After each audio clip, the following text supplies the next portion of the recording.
So a new Netflix original has just been released called The Five Bloods, and I'm going to give my review on it.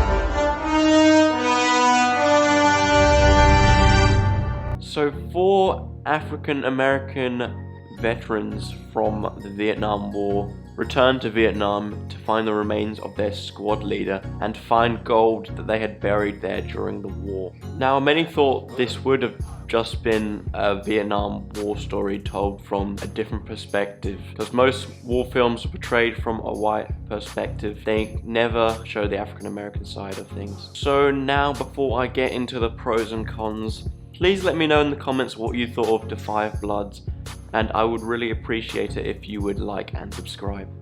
But anyways, on to the pros.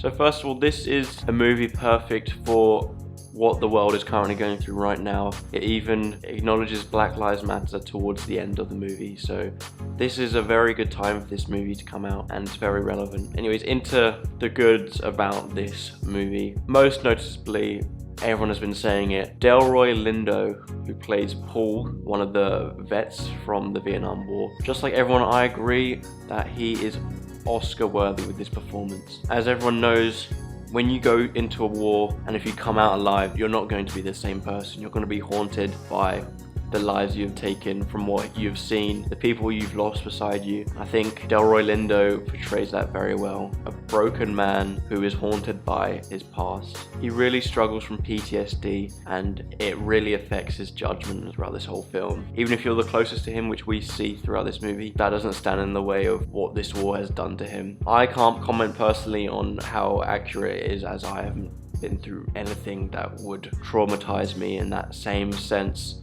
But he just displays a lot of emotion very well, and you can really see he's in pain mentally. And a clever way that this is expressed more is having his son David there. Just show how he would act around actual family, given what he has been through, and it really shows a good contrast. It shows a broken man from the war, and his son David, who he expresses that his father from a young age was always harsh on him. So it's just a interesting contrast to see, and once again, Delroy Lindo should be in the running for an Oscar at this moment in time. I feel like what really slams home the tone and the feeling we get from this movie is the past footage that is shown. It shows images, videos from the Vietnam War and the aftermath of it. You can see very graphic details like children with no limbs, dead bodies, just very horrible stuff, but it really does get the message across, and it sets the tone. It also makes you feel more serious about this movie,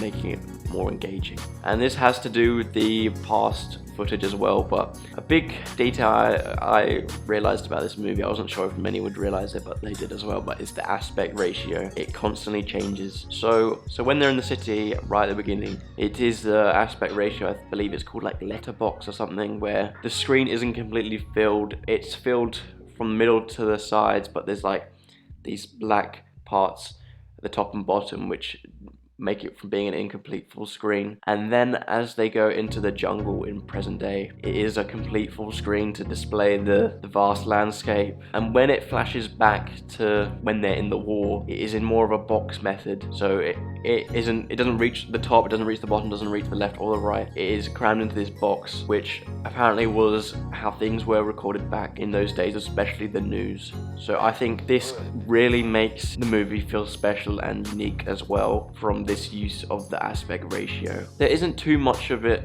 used, only during the flashback to the war sequences and towards the end, but the action scenes were actually really good and well shot. They all felt super tense, and even if they were many years out of practice, you could still see that they had military training. And the big deal of friendship going around here and emotion, it was very much recognized. They'd obviously all been through a lot, and it was very important to them all personally that they retrieved this gold. Whether to fix financial issues or just to kind of let that part of them be free without having to worry what had happened to the gold. And it's actually very smart that we could feel this much emotion that they had for Norm, even though he was only used in brief flashbacks a few times, but it was truly felt. I'm not going to go too hard on things in this section because a lot of this movie there was quite a few surprises which you didn't expect, but there was this section of the movie which I found very predictable, but I found it necessary. I'm not going to be too harsh on it because it was necessary, I felt. But I don't know if I just went super genius or something, but there was this portion of the movie which I just found very predictable. I predicted the outcome of something about 10 minutes before it actually happened. But I might just be a genius, you never know. I think everyone's main problem with this movie is actually the duration. This movie is about 2 hours and 40 minutes long, but it really drags on, I think. This is what brings it down quite a bit for me. I felt like there was many scenes which didn't really need to be there, which could have made this movie about 15 minutes shorter. 15 minutes doesn't sound like too much, but when you're watching through a movie and it's gone on for so long, 15 minutes does feel like a lot. Could have been around 2.5, 2 hours and 25 minutes or something like that. Could benefit more, I feel like. But this just might be my personal opinion though, because some movies I'm happy to sit through for 3 hours. For example, the Lord of the Rings trilogy, I believe every film is 2 hours. I can happily sit through that. You may need to make sure you're comfortable in your seat, but I can sit through that. Avengers Endgame, I could have sat through a 10-hour movie of that. Maybe an over-exaggeration, but still, I saw that movie 4 times in cinema, 3 hours, so it all depends on the type of movie. Some bits felt necessary, but there were a lot of things which didn't need to be there, which just extended the runtime much longer than it should have been. There's this, one of the sections in the jungle which just felt very repetitive, so that might have been a good way to trim it down a bit, and I feel like it could have benefited from this. So this was a good story of the veterans from the Vietnam War, including flashbacks from the Vietnam War, but I didn't feel like they needed to include modern politics into it. What I'm talking about the most is Paul having the Make America Great Again hat and making him support of Trump, which, I mean, it wasn't too much of a big deal, but I just found it a bit distracting that it didn't really need to be in this. It was a good story. It focused on how the black people did not get their recognition from the Vietnam War, so I don't feel like having Trump involved with this movie, even in a small amount, was very necessary at all. I'm not gonna lie to you guys, I didn't enjoy this movie as much as many others did. I've heard multiple reviews saying this is the best movie of the year, but I feel like this movie is very 50-50. I've heard a lot of people love it, a lot of people found it quite mediocre.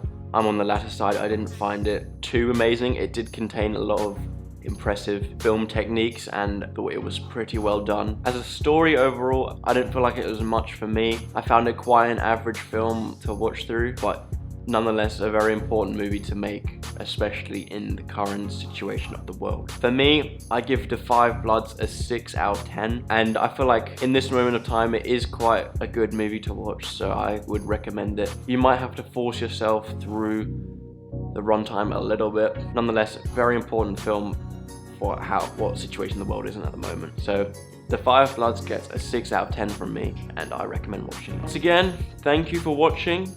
I would really appreciate if you would like and subscribe. I would also like to hear what you thought of The Five Bloods in the comments. I reply to all the comments, and if you give me your opinions, I'll happily start a conversation with you about the movie or anything in particular. But yeah, thank you for watching, and I'll see you in the next video.